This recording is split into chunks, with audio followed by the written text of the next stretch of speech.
Balance of payment. Balance of payment का मतलब होता है transaction of goods and services and assets between residents of a country for the rest of the world for a specific time period. जो हमारे resident है country के, दोनों country के जो रेजिडेंट्स हैं उनके बीच में जो गुड्स सर्विस का ट्रांजेक्शन हो रही है रेस्ट ऑफ द वर्ल्ड और कुछ स्पेसिफिक टाइम पीरियड के लिए, उससे वो बीओपी कहलाता है। एक तरीके से समीशन है ये कंट्री के डिमांड एंड सप्लाई का of the claims on foreign currency पे and of foreign claims on its currency. दो मेन अकाउंट्स होते हैं बीओपी के, जिसे हम current account and capital account बोलते हैं। करंट अकाउंट में एक्सपोर्ट एंड इंपोर्ट आ जाता है, उसका trade and services and transfer payments आ जाता है। कैपिटल अकाउंट में आ जाता है international purchase and sale of assets, जैसे कि money, stock, bonds etcetera.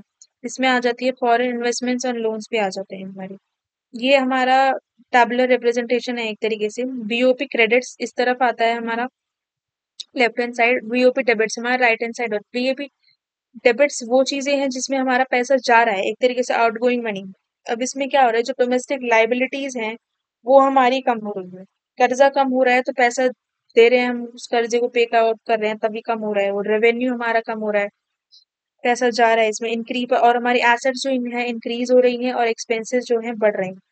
BOP credits what incoming money. Increase in domestic liabilities हमारी बढ़ती जा रही है, लाइबिलिटी ली हुई है, पैसा बढ़ा हमारा, रेवेन्यू हमारे इंक्रीज है, और एसेट्स कम हो गई और एक्सपेंसेस कम हो गई। बीओपी किस लिए इम्पोर्टेंट है? बीओपी इम्पोर्टेंट है basically it examines the transaction of all exports and imports of goods and services to help analyze the potential of a particular industry कि कितनी एक्सपोर्ट ग्रोथ है उनकी और कितनी efficient enough है to formulate policy support that growth। Government को एक broad perspective मिलता है on a different range of import and export type. जो इम्पोर्ट और एक्सपोर्ट पे जो टैरिफ मिलता है उन्हें एक ब्रॉडर पर्सपेक्टिव मिलता है कि कितना महंगा और कितना सस्ता पड़ रहा है, so as they can increase and decrease the tax to discourage import and encourage export. उसी हिसाब से वो टैक्स रेट को अपना कम और ज्यादा करते हैं। If the economy urges support in the mode of import, import में अगर थोड़ा सा हमें हेल्प मिल जाती है, the government plan according to the BOP and divert cash flow and technology to the unfavorable sector of the economy and seek future growth. The BOP also indicates the government to detect the state of the economy, plan expansion and monetary fiscal policy establish on that. उसके export and import goods के potential पर industry growth क्या है रही है, हमारे import and export of tariff से related हमें एक चीज समझ में आती है। Increase and decrease of tax कैसे रखना है, and divert cash flow and technology government plan according to the BOP and divert the cash flow and technology to the जहाँ unfavorable sector of economy है वहां पे divert करना। take the state of economy and plan expansion by the government। BOP के क्या components होते हैं ये हमें देखने हैं।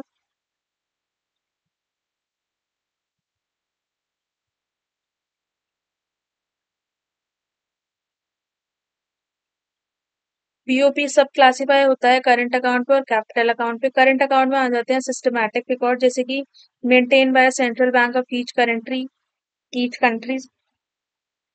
IMF annual BMP6, all amounts are expressed in dollars. Credit is denoted as incoming money and debit is denoted as outgoing money।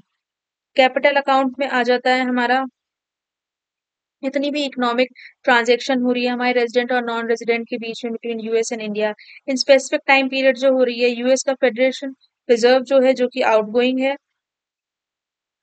Indian RBI में incoming है। जो कि आ रहा है, पैसा जो आ रहा है बाहर की करेंसी का, इसलिए वो इनकमिंग है। यूएस फेडरेशन रिजर्व के लिए आउटगोइंग है।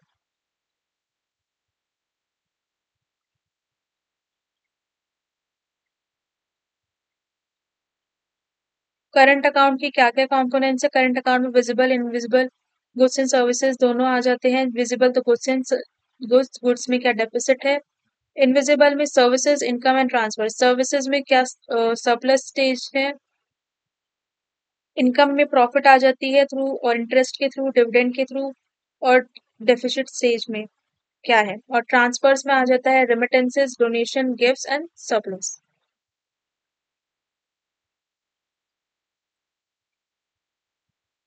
balance of merchandising of goods, records all transaction of foreign currencies on account of export and imports on goods. BOT deficit हम कहते हैं when import is greater than export. Insufficiencies of foreign currencies through export to pay for critical imports. अभी जो insufficiencies आती है उनको हम पे आउट करते हैं थ्रू एक्सपोर्ट. और जो सर्विसेज है हमारी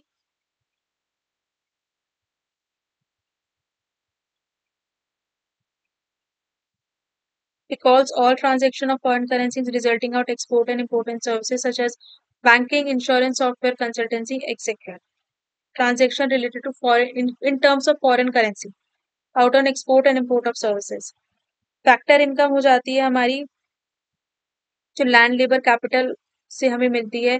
income is the money going in credit or out debit of a country from salaries, portfolio investment से of dividend, direct investment or any other type of investment. Together, goods and services and income provide an economy with fuel to function. This means that items under these categories are actual resources that are transferred to and form a country for economic production.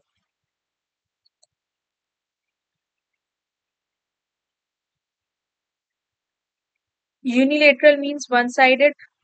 Current transfers are unilateral transfers with nothing received in return. इसमें हमें return में कुछ नहीं मिलता है. These include workers remittances, उनको जो donation as gift optional assistance और पेंशन मिल रही है. एक तरीके से मर्केंडाइज ट्रेन जिसमें रॉ मटेरियल्स मैन्युफैक्चर गुड्स जो खरीदे हैं, जो कि बेचे हैं या दिए गए हैं. सर्विसेज जैसे कि travel and tourism, labour, transportation, engineering हो जाती है. इनकम रिसीव हो जाती है through ownership of asset, stock, dividends and bond. कोई एसेट खरीदी हमने, कोई स्टॉक डिविडेंड खरीदा, बॉन्ड पे इंटरेस्ट खरीदा, तो इनकम रिसीव हो गई. यूनिलेटरल ट्रांसफर्स हो जाती है are one way transfer of assets such as worker remittances from abroad, say in direct foreign aid and gifts count as a debit to the capital account of the donor nation. जो ads and gifts आती है वो उन्हें हम debit side of the capital account count करते हैं.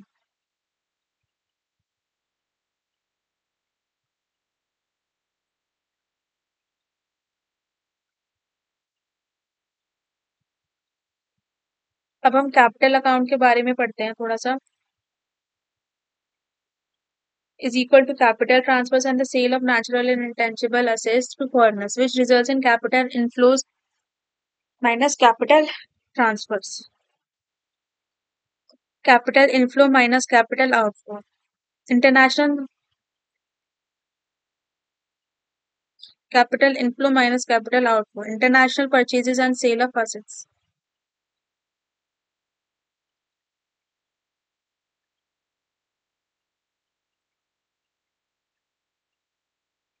Capital transfer होता है जो डेट फॉरगिव किया गया है, जो माइग्रेंट्स ट्रांसफर करते हैं. Title transfer of fixed assets, transfer of funds linked to the sale और परचेज ऑफ फिक्स्ड असेट्स.